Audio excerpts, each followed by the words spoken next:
Houston rough trading remains rather subdued, and this trend was reflected by a smaller DTC site for September.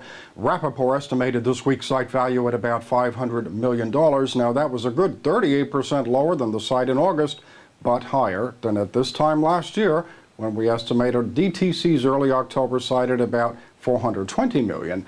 Preliminary comments from this week's site indicated no changes in prices or assortments. JCOC, a division of MVI Marketing, published a Consumer Insights report, The Hispanic Jewelry Market in the USA, the Hidden Giant, and Liz Chatelain, president of JCOC, joins us to discuss this research. Welcome, Liz. Thank you very much, Jeff, and thank you for inviting me today. So, looks like ample opportunity for independent jewelers to attract this market. To get started, how difficult is this? What are the nuances retailers must rethink in terms of marketing and inventory? Very good question. Some of it is pretty intuitive. You have to have staff that are bilingual. You need support materials, educational materials in Spanish. So those types of things most retailers understand, but you also need to understand that there are special holidays. The Hispanic market enjoys giving jewelry as gifts, and what has matured over the last 5 or 6 years is the self-purchasing Hispanic consumer, male and female. So certainly catering to them is important. So now you all found some fascinating perceptions of brands and chain stores based upon level of acculturation. How can that data be used in planning one's marketing strategy? Well, acculturation, which is basically, we break it down into 3 different groups. Sort of a thumbnail sketch is newcomers to the country. I call the second level is bicultural, so people who sort of have a foot in both camps, both countries. And then second generation, more Americanized, people who identify themselves as Americans with Hispanic descent.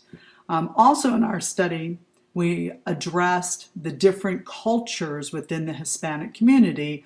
Countries, Spain, someone coming from Spain is going to be a bit different than someone coming from Mexico, who's going to be a bit different than someone coming from Cuba, let's say. So they're all a little bit different. So in the study, we break down these acculturation factors. But as far as brand loyalty, we were very interested to see that the more acculturated a consumer was, a Hispanic consumer, the less loyal they were to brands and retail names.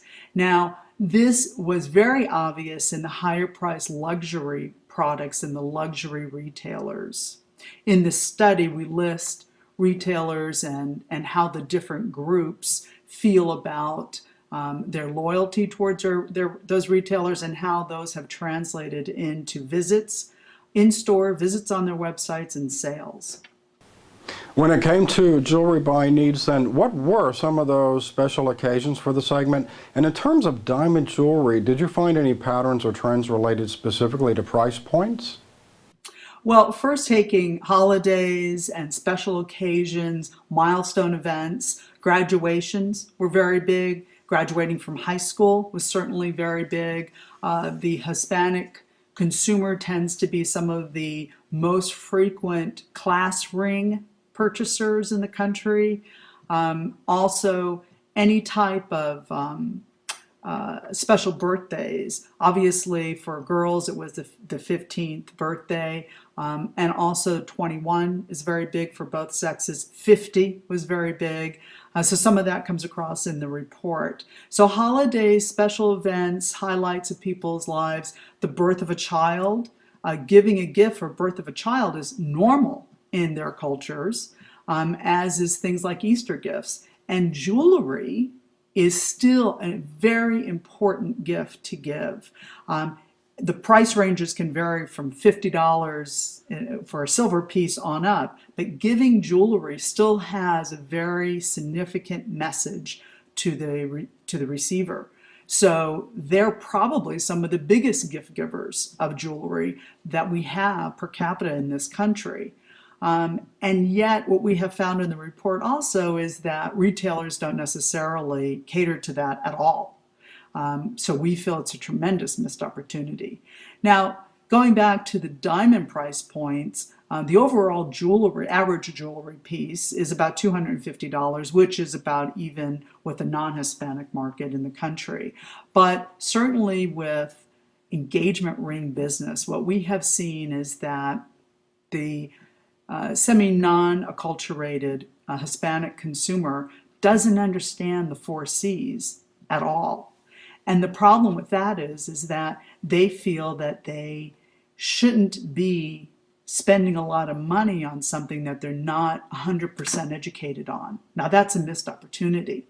And why don't they understand the 4Cs? Really for two reasons. A, there is not a lot of literature published in Spanish that they understand or have been exposed to. Maybe the literature exists, but they're not exposed to it.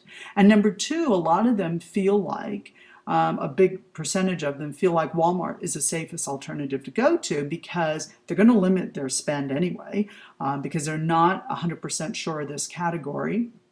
They know that they want diamonds for the engagement ring because that's the American ideal, but they're going to go to Walmart. Now, when they go to Walmart, who does have quite a few bilingual sales associates, they're not offered insurance normally. They're not offered a lot of education in the 4Cs because Walmart is not necessarily set up to do that. So there's a lot of opportunity for independent and chain retailers in the country to sort of maybe gravitate some of that business away from Walmart, educate these Hispanic consumers better, get their comfort level up, and offer them education, after-sales insurance, all of those things that I think the average retailer almost takes for granted. This market is hungry for those things, amongst others, and it's explained in the report. Some great takeaways. Thank you very much for your time, Liz. Thank you, Jeff, very much. We appreciate it. Okay, it was a wild ride for precious metals. Here is a look at how prices performed this past week. For all the latest industry news, be sure to check diamonds.net and follow us on Twitter and Facebook.